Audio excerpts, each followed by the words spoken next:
jalan-jalan ya dok. Oh, mencari rebung. Nah, Cari itu dia. rebung. Nah dok, ini ada mitos atau fakta nih yang beredar di masyarakat dok. Katanya rebung ini baik untuk pencernaan. Itu fakta atau mitos dok? Nah, ini adalah fakta. Oh, Nah, gimana tuh dok? kok bisa seperti itu ya? Rebung ini ternyata kaya akan serat. Kandungan seratnya dalam 100 gram itu kira-kira 6 sampai 7 gram. Nah, dalam satu hari dianjurkan sekitar 20 sampai 30 gram serat per hari. Jadi kalau kita makan rebung kira-kira 1 ons ya, kalau lumpia tuh kira-kira 2 gitu Iya, ya. iya, Nah, iya. itu sudah bisa mendapatkan serat sebanyak 6 sampai 7 gram. Wah, Wow. aku suka banget tuh Iya. lumpia. Lumpia. Lumpia basah suka tuh. Paling bagus yang basah, Basah jangan ya? yang digoreng. Nah. Karena kalau goreng itu kan dapat tambahan Tambahannya minyak. itu dia. Ya. Nah dok, ini berikutnya nih dok. Rebung dapat mengontrol kadar kolesterol. Ya. Itu fakta atau mitos tuh dok? Nah, ini adalah fakta. Oh, bagus banget dong dok. Bagus lah, Ah. pertanyaannya kok bisa? Ya. Ternyata rebung ini juga kaya akan fitosterol. Fitosterol. Nah, fitosterol itu seperti zat kimia ya, zat bioaktif yang Ya. ada di rebung dan mempunyai efek yang sangat bagus ikut menurunkan kolesterol. Karena dia mempunyai bentuk susunan kimia yang mirip dengan kolesterol. Jadi pada waktu kita makan makanan kolesterol, lalu kita makan juga si rebung, Iya. maka tubuh kita menangkap, ini kayaknya kolesterol nih, kolesterol ditangkap, nggak tahu itu adalah rebung. Jadi kadar kolesterol kita tidak ikutan naik gitu ya. Baik. Bagus banget tuh. Bagus ya. Makan rebung. Iya, ini ada lagi nih dok, katanya rebung ini mengurangi resiko kanker. Mitos atau fakta ini dok? Nah, ini juga fakta. bagus kok bisa ya. dok? Ya, kok bisa? Karena dia kaya akan senyawa fenolik yang mempunyai efek sebagai antioksidan. Jadi kandungannya juga cukup tinggi. Makanya rebung ini karena dia ngumpet di dalam tanah ya, karena akar. Jadi kita pada waktu mengambil tuh kita nggak berpikir bahwa dia punya banyak sekali keuntungan untuk kesehatan. Wow, jadi tuh, dok, ini fakta atau mitos ini rebung itu bisa meningkatkan nafsu makan tuh dok. Jadi si Sesi lihatnya nafsu makan saya meningkat. Iya. Fakta atau mitos Nah, dok? itu adalah mitos. Oh, mitos. Tapi kenapa kok tadi nafsu Ya. makan naik? Itu karena cara masaknya. Ya, Betul jadi sekali. cara masak, cara menyajikan itu kadang-kadang menggugah Oh, selera. gitu. Nah, jadi apa hubungannya dengan nafsu makan itu sebenarnya dok? Kalau kata orang banyak yang bilang begitu gitu. Iya, Dan iya. tapi ternyata itu adalah mitos ya dok? Mitos. Jadi orang selalu mengkaitkan bambu ini, kalau kita makan bambu itu porsi makan kita menjadi lebih banyak. Karena mereka mengolahnya kan menggunakan cabai dan sebagainya. Jadi membuat rasa lebih enak. Tapi sebetulnya kandungan gizi yang ada di dalamnya, isinya memang dia kaya akan vitamin dan mineral. Cuman jumlahnya tidak berlebihan. Jadi memang sedikit.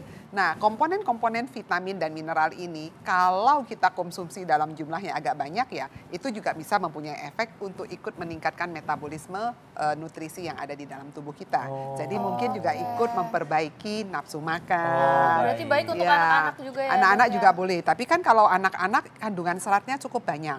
Jadi kalau anak-anak misalnya udah susah makan, kita kasih dia dengan makanan yang tinggi serat, nanti perutnya kan lama laparnya, rasanya kenyang. Akibatnya makan yang berikutnya jadi tertunda menjadi lebih baik. lama.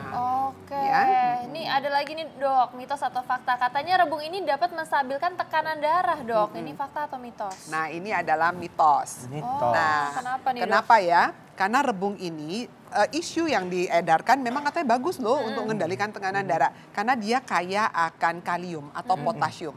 Cuman kandungan kaliumnya tidak setinggi yang ada di buah. Jadi Oke. sumber kalium yang terbaik memang adanya di buah-buahan. Ya bisa sampai ratusan itu. Sedangkan yang ada di dia cuma 2 sampai 4 miligram. Jadi jumlahnya memang nggak terlalu banyak. Oke. Ya. Itu. Malah lebih tinggi kadar natriumnya Ya, dibandingkan kaliumnya. Oh ya. baik. Nah ini rebung aman dikonsumsi penderita diabetes. Ya. Fakta atau mitos tuh dok? Nah, ini adalah fakta. Oke. Nah, pertanyaannya kok bisa? Kalau kita bicara diabetes, biasanya kita bicara mengenai kadar gula darah. Nah, salah satu makanan yang bisa mengendalikan kadar gula darah adalah serat. Ya.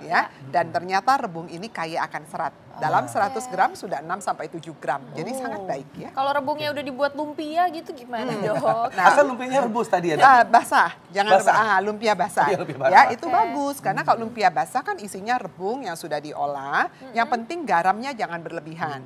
Karena banyak sekali ditambahkan bumbu Iya. untuk menghilangkan aromanya itu loh ya. Oke, ini ada lagi nih dok. Ini rebung baunya aku sih suka sih dok. Iya, Walaupun khas banget agak ini khas aromanya, Gitu iya. Bikin Aroma lapar dok bener. Nah dok, ini tapi benar gak sih rebung ini menyehatkan dok saluran pernafasan katanya? Ya, ini adalah mitos. Mitos, Ya, kenapa dok? ya. Ini aja baunya nggak sedap gitu ya. Tapi Kak Bekti Mengganggu, suka. tapi aku suka. Ya, jadi ada beberapa penelitian yang mengatakan bahwa rebung ini kaya akan zat antiinflamasi. Jadi efek antiinflamasi ini dikatakan bagus mengecilkan kalau orang lagi rinitis ya, apa namanya pilek karena alergi, itu kan sering ada pembengkakan dan peradangan. Nah, itu dengan efek antiinflamasi yang ada di dalam rebung itu membaik kondisinya. Tapi kalau dia untuk mengobati itu memang mitos. Oke, Ya. itu rebungnya diapain dok? Apa dihirup? Dicium. Kak? Atau Iya. dimakan aja dok? Dimakan. Jadi karena zat gizi yang ada di dalam zat fenolik, senyawa fenolik itu salah satunya punya efek sebagai antiinflamasi. Tapi kan jumlahnya harus banyak. Iya. Nah, kalau sedikit ya tetap. Betul. Oke. Baik nih dok, ada lagi fakta dan mitos yang beredar di masyarakat lagi Ya. dok. Rebung menjaga kesehatan jantung. Fakta atau mitos tuh dok? Ya, ini adalah fakta. Fakta. Ya. Nah, pertanyaannya kok bisa ya Ya. menjaga kesehatan jantung? Betul. Tadi ingat nggak saya ada bilang bahwa rebung ini sangat bagus untuk mengendalikan kadar kolesterol. Betul. Karena kandungan dari fitosterol. Ya. Dan kita tahu bahwa bicara kesehatan jantung pasti dia bermain dengan Kolesterol. kolesterol, darah tinggi, ya kondisi seperti itu. Ya. Dan ini juga memang kadar kaliumnya tidak sebagus yang ada di buah, tapi tetap kadar kaliumnya cukup baik dibanding sayur-sayuran yang lainnya. Oh. Jadi kalau dia dikombinasi berdua, ya memang baik sekali untuk menjaga ya kesehatan Baik jantung. dok. Oke. Tapi untuk menjaga aja itu. Menjaga, jadi bukan ngobatin. Bukan Kalau ngobatin. ngobatin tetap harus ke dokter Ya. untuk mendapatkan obat yang tepat tuh. Ya. Oke, dok ini katanya makan rebung juga dapat mempercepat penyembuhan luka nih dok. Itu fakta atau mitos? Nah, ini adalah mitos. Oke. Nah, pertanyaannya kok bisa ya? Karena rebung itu dari awal dikatakan dia kaya karbohidrat, kaya akan protein, kaya akan asam amino sekian banyak. Jadi kalau untuk penyembuhan luka itu selalu dikaitkan dengan protein dan asam amino. Tapi sumber protein yang terbaik adalah produk dari hewani. Iya. Iya. Kalau dari nabati, pasti ada asam-asam aminonya yang tidak terlalu lengkap dan jumlahnya juga tidak terlalu banyak. Paling sekitar 2 sampai 2,5 gram per 100 gram. Ya, dibandingkan dengan putih telur. Kalau putih telur, 1 butir putih telur itu kira-kira mengandung 5 gram protein. Oh. Jadi jumlahnya memang kalau dilihat penyembuhan luka yang terbaik ada di produk hewani. Ya. Baik dok. Oke. Nih terakhir nih dok, untuk masyarakat mungkin ada tips-tips nih dok, gimana caranya supaya makan rebung tapi bisa dapat manfaat yang maksimal nih dok? Ya baik. Jadi rebung ini makanan tradisional, jadi dari zaman dulu sudah ada dan sangat mudah didapat, cukup aman, cukup murah meriah. Yang harus diingat pada waktu kita ingin mengkonsumsi rebung, jangan lupa rebung itu harus direbus dulu atau direndam semalaman. Untuk menghilangkan getahnya, menghilangkan baunya yang terlalu menyegar, dan juga menghilangkan racun yang tadi disebutkan. Kadang-kadang ada sianidanya di situ ya. Jadi itu betul harus diolah dulu, nah kemudian baru boleh dimasak. Pada waktu dimasak itu harus perhatikan bahwa gunakan bumbu yang secukupnya. Jangan karena menghilangkan aromanya yang khas lalu ditambahkan segala macam bumbu yang berlebihan ya. Kemudian rebung ini juga sangat bagus untuk pengganti serat. Jadi kalau aduh saya nggak suka makan sayur ini, sayur ini. Nah, rebung ini bisa diolah menjadi makanan kecil, lumpia. Kemudian bisa diolah seperti membuat acar ya, atau dibikin sayur seperti itu. Nah, itu bagus sekali untuk menggantikan orang yang memilih sayuran. Oke, Baik. itu kalau misalnya direndam tadi direndam pakai air biasa aja atau Ya, gimana dok? direndam menggunakan air biasa aja semalaman atau direbus. Oke. Oke, baik dok. Terima kasih banyak Ya, dok. terima kasih. Terima kasih, dok.